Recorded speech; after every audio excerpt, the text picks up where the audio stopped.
देश के लोगों को क्या संदेश देना चाहेंगे आज? मैं देश के लोगों को संदेश देना चाहूँगा कि हमारे देश में अभी बहुत ही जागरूकता की कमी है, लेकिन एक छोटा संगठन है जो हम लोग प्रयासरत हैं और भी लोग जुड़ेंगे तो और ताकत आएगी।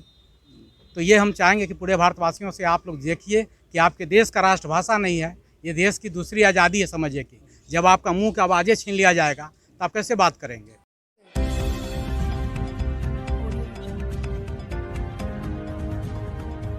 नमस्कार साथियों, मैं मनोज स्वराजी स्वागत करता हूं आपका मिनी सन से। हम बात कर रहे हैं आज किसकी? हम बात कर रहे हैं राष्ट्रभाषा की।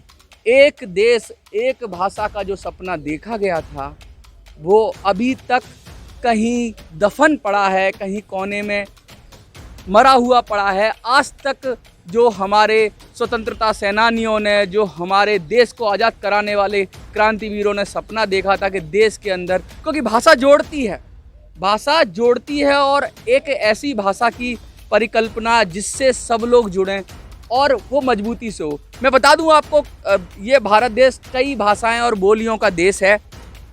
हमारे यहाँ राज्य भाषा भी है, हमारे यहाँ मातृभाषा भी है और हमारे यहाँ नहीं है तो राष्ट्रभाषा नहीं है।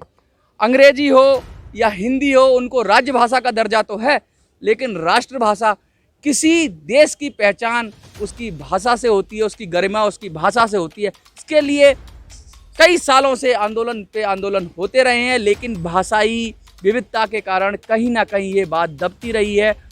हिंदी को राष्ट्रभाषा बनाने का मतलब ये नहीं है कि और भाषाओं को नीचे दबा दिया जाए, लेकिन एक भाषा कम से कम ऐसी तो होनी चाहिए जो बहुतायत में बोली जाती हो, बहुत ज़्यादा से ज़्यादा लोग उसे समझते हों।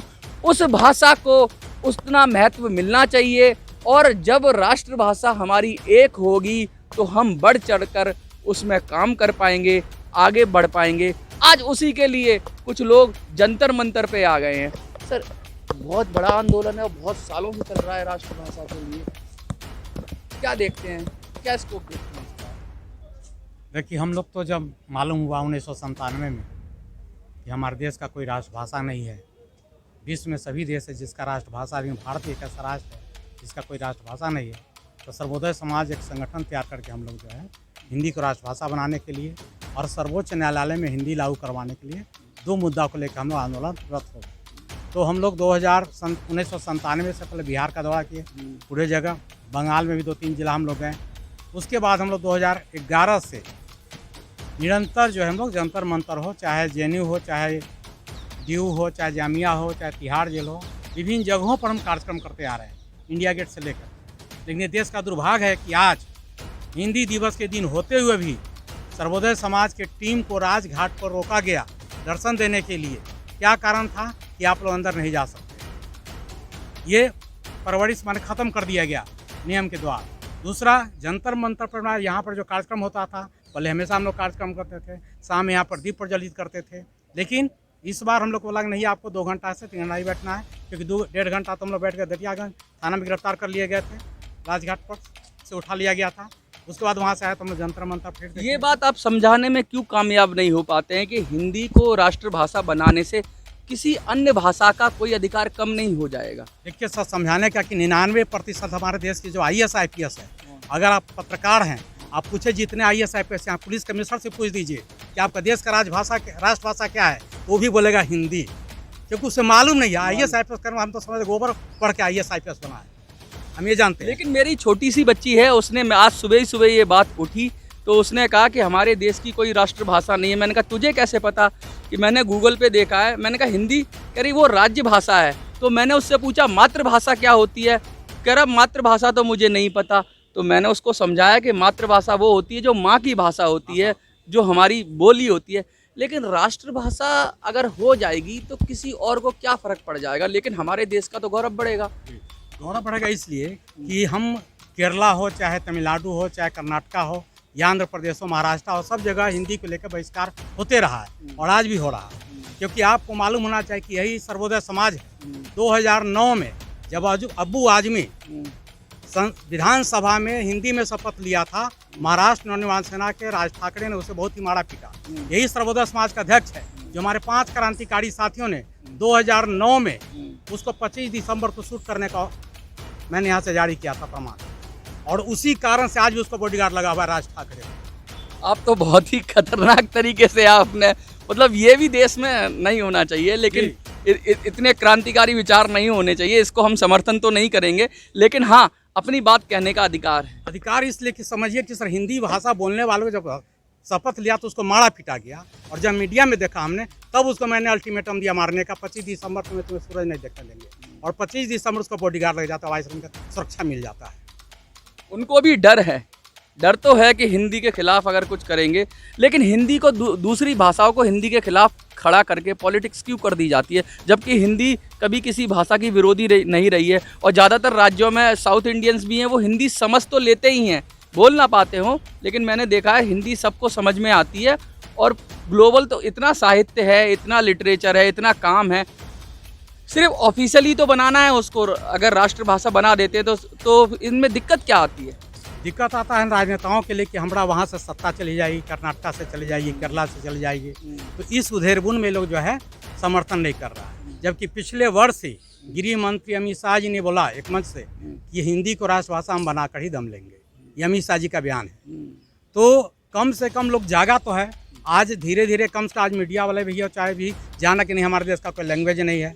बहुत लोग पूछते हैं कि सर हिंदी तो राष्ट्रभाषा है, हम तो गूगल पर खोज लीजिए, राज्यभाषा है, राष्ट्रभाषा नहीं है।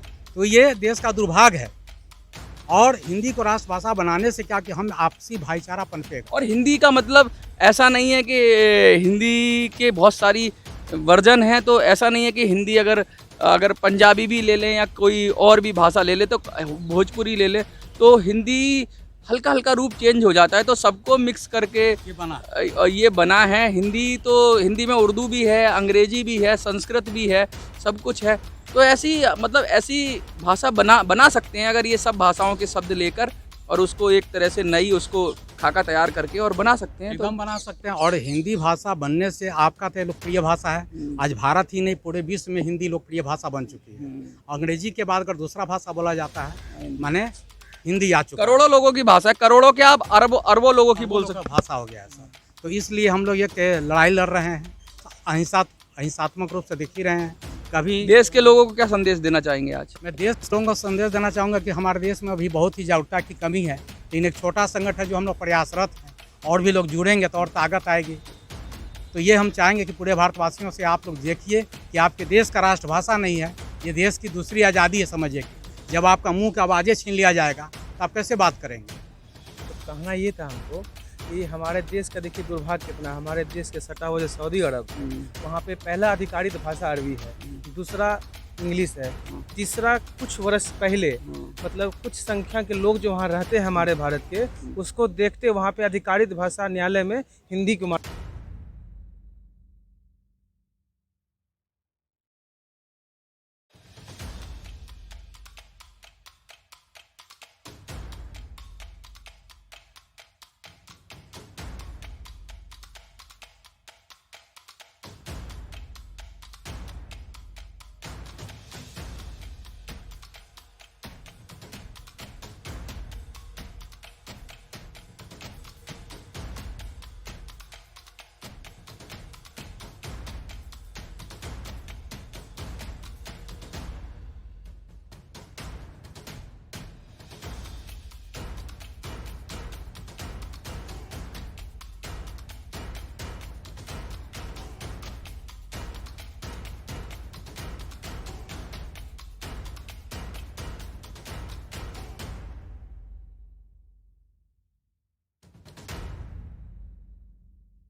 बहुत ही गंभीर बात कही है इन्होंने। अगर आप हिंदी को प्यार करते हैं, हिंदी दिवस पर आपको बहुत बहुत शुभकामनाएं हैं, तो इनकी बात को गंभीरता से आगे पहुंचाइए, और राज्यों तक भी हिंदी भाषी बात जानी चाहिए कि हिंदी किसी की विरोधी नहीं है।